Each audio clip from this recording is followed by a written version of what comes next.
वीर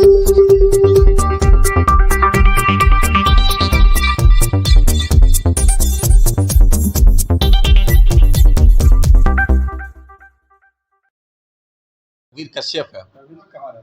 मेरे पिताजी का नाम स्वर्गीय विश्वनाथ गुप्ता है। हम लोग रहमत नगर गोरखपुर थाना राजघाट के रहने वाले हैं। एक आरोप लगा हुआ है कि आपके द्वारा जो है कुछ लोगों के द्वारा बुलडोजर से दीवार किसी की गिराई गई, स्कूल की दीवार। श्रीमान जी, स्कूल की दीवार है नहीं, वो मेरी दीवार है, मैं क्यों गिराऊंगा। वो दीवार जरूर जर्जर हो गई थी, लरक गई थी, कहीं से टूट फूट हो गया था। उन लोगों ने खुद ही इस दीवार को गिरा के उसको पुख्ता करने की कोशिश की। मेरी तरफ से इस तरह का कोई, मैं अपनी दीवार क्यों गिरवाऊंगा। उन्होंने अपनी तरह तरह की योजना सोची, उसके अंतर्गत उन लोगों ने काम किया। वो तरुणेश देव और उसके पीछे उनके सपोर्टर है सौरभ विश्वकर्मा जी, वो वार्ड नंबर 73 के जो पार्षद है, उन्हीं की बैकिंग से ये सारा काम कर रहे हैं। हमारी ज़मीन पर खड़े होकर बाइट भी दे रहे हैं और उसके बाद अब ज़मीन पर काम भी करवा रहे हैं। अच्छा, वो लोग कह रहे हैं कि ज़मीन तरुणेश जी की आपकी ज़मीन है, कल पर उनकी ज़मीन है वो। अरे वो कहे कोई ऑथेंटिक पेपर दिखावे, कागज़ से कोई काम हो। हम आज रहें चाहे न रहें, हम मर जाएं, मेरी औलाद भी वही कागज़ दिखाएगी। भाई कागज़ से ही ना असली लड़ाई है। बाकी आपके पास प्रमाण है कि ज़मीन आपकी? एकदम टोटल मेरे पास प्रमाण है। मेरे पास सारी चीज़ें हैं, जो चीज़ हुआ कहीं से भी आप अगर चाहते हैं तो आप देखें कि एक बार जो मुकदमा हुआ था उसके बारे में भी, और 145 में एक बार जब्त भी हुआ था। तो फिर उसके बाद मेरे ही पक्ष में रिलीज हुआ।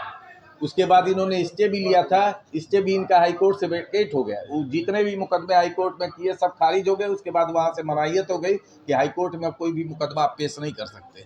अच्छा, तो आपकी ज़मीन पे क्यों इनकी नज़र है? इनकी ज़मीन पे नज़र है। अब स्कूल खोले वो मानक के अनुरूप है नहीं, अवैध रूप से। हमको तो यही लगता है कुछ विस्तारीकरण की सोच है उनकी, और क्या। और उनको बैकिंग अब मिल गया तो विधिवत स्तर से ये सब काम करना शुरू कर दिए हैं। किसका बैकिंग मिला है? अरे सौरभ विश्वकर्मा जो वार्ड नंबर 73 के पार्षद है। वो तो आप लोग के ऊपर आरोप लगा रहे हैं। अरे उनके आरोप लगाने से क्या हो जाएगा, जनता जनार्दन पूरी जानती है। और एक सबसे बड़ा कार्य है कि अब उनकी भी नीयत खराब हो गई है। वो गाए बगाए इधर उधर से हमको कहलवा रहे हैं कि 2 करोड़ रुपया हमको दे दीजिए ताकि हम जो है इसको फ्री करा देंगे, फिर कोई विवाद नहीं रह जाएगा। अगर उनके पास कोई अथेंटिक, हमने उनसे रिक्वेस्ट भी किया था कि भैया आप अगर इस तरीके की सोच रखते हैं तो पहले आइए मिलिए, हम भी आप ही के वार्ड के हैं, और आइए मिलिए, मेरा पेपर देखिए, आप न्याय का साथ दीजिए, हम आपसे और कोई उम्मीद नहीं करते। व्यापारी आप हैं और जी मुख्यमंत्री का एक गृह जनपद है। जी एक मतलब आपकी जो जमीन है उसको लेके जिस हिसाब से जो है जी विवाद पैदा हो रहा है। जी कभी शिकायत किया आपने मुख्यमंत्री? अरे हम मुख्यमंत्री तक वहां जाके उनके जन सुनवाई में भी मैंने एप्लीकेशन दिया, सारे जगह पर मुख्यमंत्री पोर्टल पर भी डाला। हम कहीं से कोई बाकी नहीं, सैकड़ों पेपर। लेकिन सबसे बड़ी विशेष बात रही कि कहीं से आश्वासन जरूर दिया जाता है लेकिन उस पर प्रॉपर जो वर्क होना चाहिए था वो नहीं हुआ। न्यायालय से कितना लाभ मिला आपको? न्यायालय से हमें बहुत कुछ लाभ मिला क्योंकि मैंने सारे मुकदमे जीते कागज के माध्यम से। मैं हर जगह आगे हूँ, बस प्रशासन, अब जाके प्रशासन इतना एक्टिव हुआ है। और ये सबसे बड़ा मैं धन्यवाद देता हूँ मीडिया को कि उन लोगों ने मेरी बात उनके कानों तक पहुँचा दी और वहाँ संज्ञान में आ गया। आज पूरे गोरखपुर में जितने बड़े अधिकारी हैं सबके संज्ञान में आ गया। अब मुख्यमंत्री जी को मैं बहुत बहुत धन्यवाद देता हूँ, मैं उनसे बहुत खुश रहता हूँ जो प्रशासन भी है बहुत। अब जाके कार्रवाई सही ढंग से हुई है जो उसका लाभ अब हमको मिल रहा है। अभी कब्जा हो पाया आपकी जमीन? कब्जा अभी नहीं, कब्जा तो ऑलरेडी मेरा है ही है, लेकिन वो जो एक्चुअल में जो उन्होंने उसमें इंक्रोचमेंट करके कहीं झूला लगा लिया, कहीं टीचर बना लिया, कहीं कुछ कर लिया, वो रात बिरात ऐसे ही कार्य करते रहते हैं। तो हम लोग सीनियर सिटीजन हैं, 68 साल 70 साल 72 साल के तीनों भाई, हम लोग ऐसा काम कहाँ कर पाए। हमें तो शासन का, बिना शासन के सहयोग के हम कुछ कर ही नहीं सकते हैं।